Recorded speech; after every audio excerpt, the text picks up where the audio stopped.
Hello students, कैसे हैं आप सब। आई होप आप थोड़ा थोड़ा पढ़ रहे होंगे। तो आइए चैप्टर को कंटिन्यू करते हैं। हम पढ़ रहे थे फर्स्ट चैप्टर, हमने सेंट्रल प्रॉब्लम्स ऑफ इकोनॉमी तक कवर कर लिया था। आई होप आपने उतना पढ़ लिया होगा। अगर नहीं पढ़ा है तो refer to the previous videos, पहले उसको जाकर देखिए, फिर आगे इसको कंटिन्यू करिएगा, नहीं तो समझ नहीं आएगा। चलिए आगे बढ़ते हैं नेक्स्ट टॉपिक के साथ, that is the opportunity cost.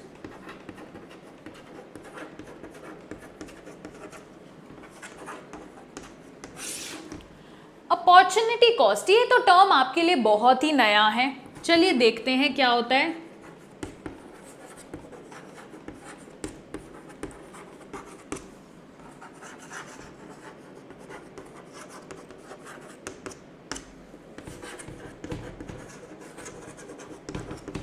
Cost of next best alternative foregone.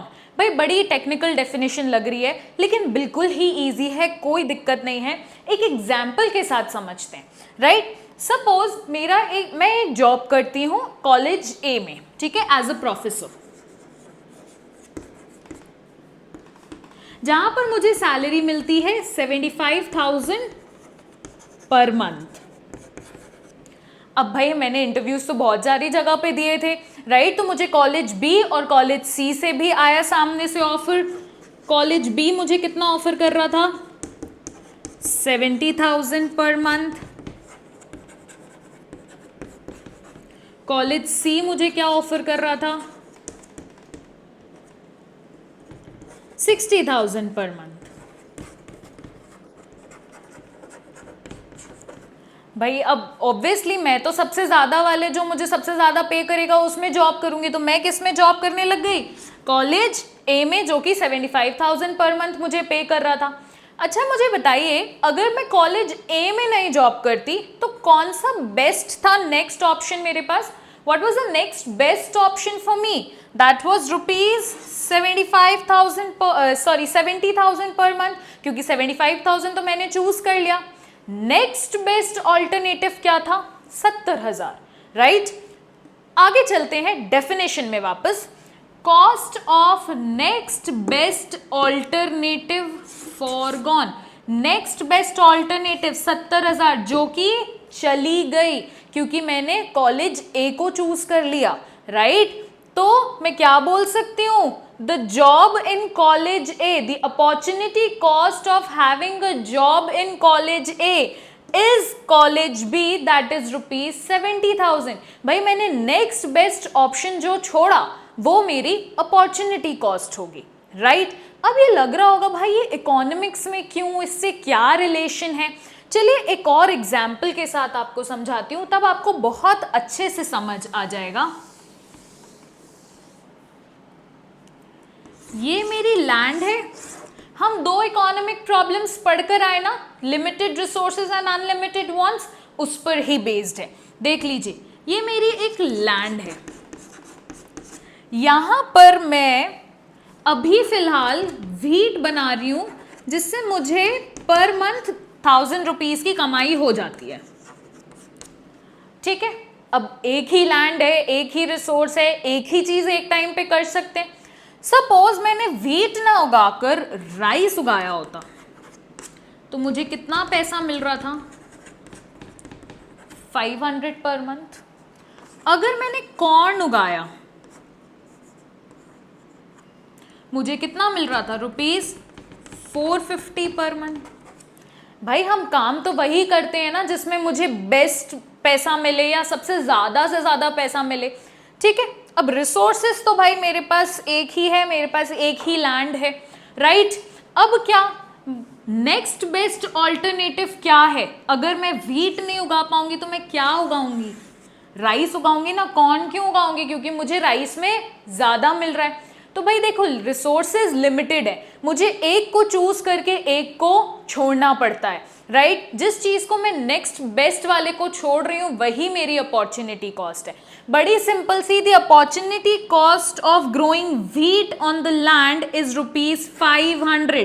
आप कुछ भी इसमें से प्लस माइनस कुछ नहीं करेंगे। बच्चे बहुत कंफ्यूज होते हैं कि 1000 में से 500 माइनस करूंगी तो 500 आएगा, ये कुछ लॉजिक नहीं लगाना है। नेक्स्ट जो आपका अमाउंट गिवन है वो स्ट्रेट अवे आपकी अपॉर्चुनिटी कॉस्ट हो जाएगी, राइट। एक बढ़िया देसी एग्जाम्पल देती हूँ। आज कोचिंग है, राइट, 4 बजे आपकी सपोज कोचिंग है और 4 बजे आपके फ्रेंड की बर्थडे पार्टी है। आपने पापा से पूछा, पापा मम्मी से पूछा क्या मैं बर्थडे पार्टी में चला जाऊं? बोले नहीं, कोचिंग अटेंड करनी है। तुम रो धो के जैसे भी गए, क्या किया? कोचिंग अटेंड की। तुमको कोचिंग अटेंड करते टाइम समझ आया यार अगर आज मैं कोचिंग मिस कर देता तो ये टॉपिक मेरा छूट जाता, फिर तो बहुत दिक्कत होती। तब दिमाग में आया बर्थडे पार्टीज तो बहुत होती रहेंगी, राइट। तो सबसे पहली प्रायोरिटी आपकी क्या थी आज की? कोचिंग बन गई, राइट। नेक्स्ट प्रायोरिटी क्या है? Birthday party. तो मैं ये चीज बोल सकती हूँ the opportunity cost of you attending the coaching class is attending the party, right. कि आपने नेक्स्ट बेस्ट ऑप्शन क्यों छोड़ा, जो वो आपकी अपॉर्चुनिटी कॉस्ट हो गई। क्लियर है? इससे ही रिलेटेड हम नेक्स्ट टॉपिक पे चलते हैं, दैट इज MOC। कुछ नहीं करना है मुझे, मार्जिनल वर्ड बस ऐड कर देना है। देखते हैं MOC के कॉन्सेप्ट को, that is marginal opportunity cost. Marginal opportunity cost का कॉन्सेप्ट आया कहाँ से? सपोज आपको 2 कमोडिटीज प्रोड्यूस करनी है, राइट। रिसोर्सेज तो आपके पास लिमिटेड है। अब आपको क्या दूसरा कमोडिटी अगर प्रोड्यूस करना है तो पहले वाले से कुछ resources that is your inputs उसको कुछ सैक्रिफाइस करना पड़ेगा। भाई ऐसा तो है नहीं कि पैसा हमारे पास पेड़ में उग रहा है तो मैं जितना पैसा चाहूँ उतना पैसा आ जाए, राइट। मुझे अगर अपने शौक पूरे करने होते हैं तो मुझे कहीं से कर्टल करना पड़ता है ना, कहीं से कट करना पड़ता है ताकि मैं उस पैसे को डाइवर्ट कर पाऊँ दूसरी तरफ। वैसे ही रिसोर्सेज का चीज है, राइट। कि अगर आपको 2 कमोडिटीज करनी है प्रोड्यूस तो आपको एक जगह से कम करना पड़ेगा और दूसरी जगह पर लेकर जाना पड़ेगा। उसी को हम MOC बोलते हैं। डेफिनेशन के थ्रू अगर हम देखें, MOC is the loss of output of one commodity से Y। सपोज मैं कॉम्बिनेशंस लेती हूं A, B, C, D, E। मैं 0 वीट प्रोड्यूस कर रही थी तो मैं कितने यूनिट्स ऑफ क्लोथ प्रोड्यूस कर पा रही थी? दोनों यूनिट्स में मैंने वीट को X लिया है, क्लोथ को Y लिया है, राइट। अगर मैं 0 वीट, मैं कोई भी वीट का प्रोडक्शन नहीं कर रही थी तो मैं 100 यूनिट्स क्लोथ को प्रोड्यूस कर पा रही थी। अब अगर मेरे को वीट बढ़ाना है, मेरे को 1 यूनिट वीट बढ़ाना है तो मुझे कुछ ना कुछ क्लोथ को सैक्रिफाइस करना पड़ेगा क्योंकि मेरे पास रिसोर्सेज लिमिटेड हैं। तो मैंने यहाँ से कर्टल किया, 10 यूनिट्स क्लोथ को मैंने कम किया।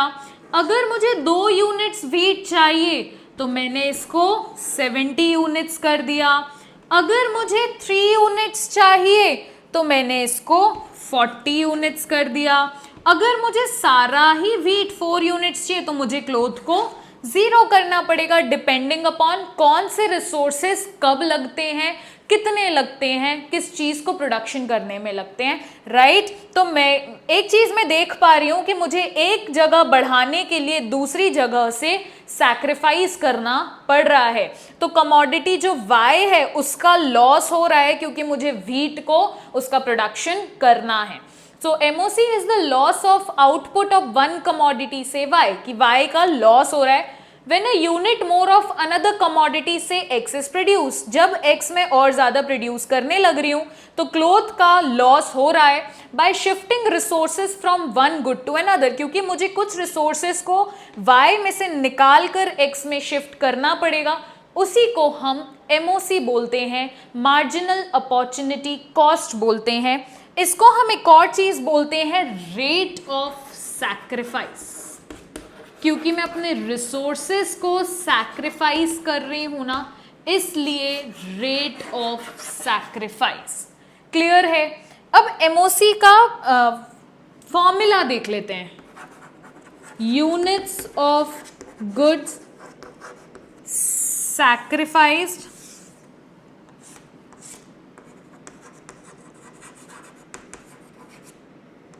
upon units of goods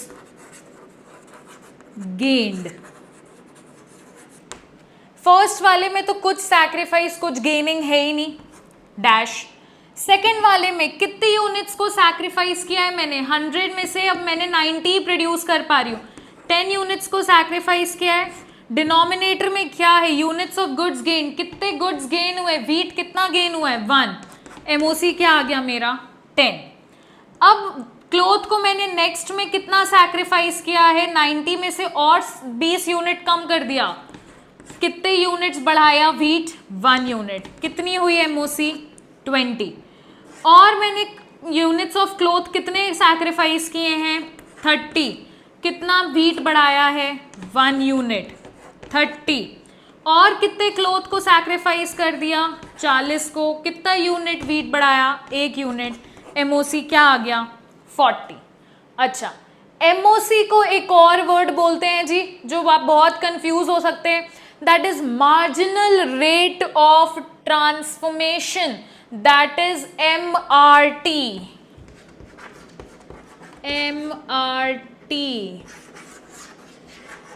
marginal rate of transformation, right. मैं यहां लिख दे रही हूं,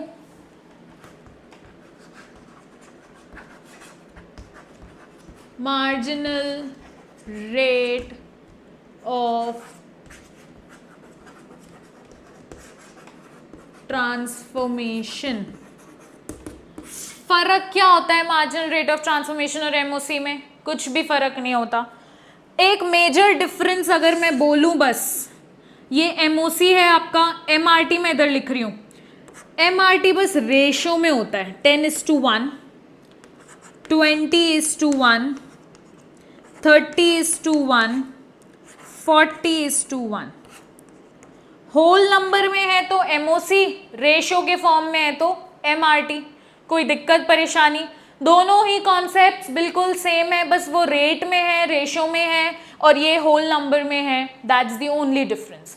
क्लियर है आपको एमओसी का टॉपिक? क्योंकि एमओसी क्लियर नहीं होगा तो आगे पीपीसी क्लियर नहीं होगा। PPC is a further topic, production possibility curve, right. Clear है? इतना देख लीजिए। That's it for this video. आपको ये दो टॉपिक्स बहुत थरली क्लियर होने चाहिए, तभी हम आगे बढ़ पाएंगे। सो प्लीज पढ़ लीजिए, अच्छे से रिवाइज कर लीजिए। मिलेंगे नेक्स्ट टॉपिक के साथ, that is production possibility curve, and that is an exam oriented topic, so don't miss out the video. Till then subscribe to my YouTube channel, don't forget to press the bell icon so that you can get notified. मिलेंगे जल्दी next video के साथ। Tata, bye bye.